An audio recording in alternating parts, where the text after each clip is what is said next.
தலைப்புச் செய்தி. இலங்கை கடற்படையினரால் கைது செய்யப்பட்டு சிறையில் இருக்கும் 26 மீனவர்களையும் அவர்களது படகுகளையும் விடுவிக்க வேண்டும் என உத்தரவிடக் கோரி வழக்கு தொடரப்பட்டிருக்கிறது. பற்றி மேலும் விவரங்களை செய்தியாளர் மாரிசெல்வம் விரைக்கு கேட்கலாம். வணக்கம் மாரிசெல்வம், செய்தி குறித்த முழுவதும்.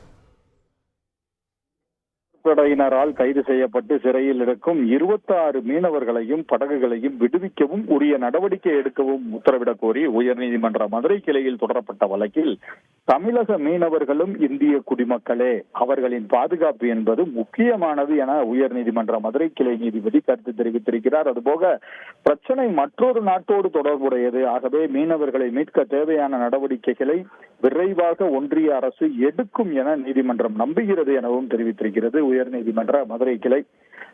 வழக்கின் பின்னணி பார்த்தோமானால், ராமநாதபுரம் மாவட்டம் மோர்பண்ணை மீனவ கிராமத்தைச் சேர்ந்த வழக்கறிஞர் தீரன் திருமுருகன் உயர்நீதிமன்ற மதுரை கிளையில் பொதுநல வழக்கு ஒன்றினை தாக்கல் செய்துகிறார்.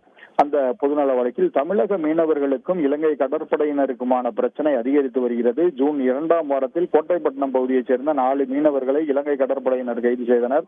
ஜூன் 23ஆம் தேதி நெடுந்தேவு பகுதியைச் சேர்ந்த 22 மீனவர்கள், கடந்த 1ஆம் தேதி ராமநாதபுரம் மாவட்டத்தைச் சேர்ந்த 25 மீனவர்கள் இலங்கை கடற்படையினரால் கைது செய்யப்பட்டிருக்கிறார்கள்.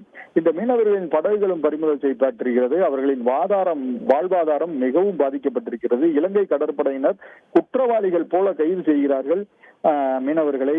மேலும் கிருமி நாசினியை அவர்கள் மீது தெளித்து மனித உரிமை மீறலிலும் ஈடுபடுகிறார்கள் என்றெல்லாம் கூறியிருக்கிறார். ஆகவே படகுகளை விடுவிக்க வேண்டும், மீனவர்களிடம் பறிமுதல் செய்த படகுகளை விடுவிக்க வேண்டும், மீனவர்களையும் விடுவிக்க வேண்டும், அதற்கு உரிய நடவடிக்கை எடுக்க வேண்டும் என கேட்டிருந்தார். இந்த வழக்கானது உயர்நீதிமன்ற மதுரை கிளை நீதிபதிகள் சுரேஷ்குமார், அருள்முருகன் ஆகியோர் அமர்வுக்கு வந்த பிறகுதான் ஒன்றிய அரசு தரப்பில் மீனவர்களை விடுவித்து தமிழக கொண்டு வர உரிய நடவடிக்கை எடுக்கப்பட்டிருக்கிறது என தெரிவிக்கப்படுகிறது.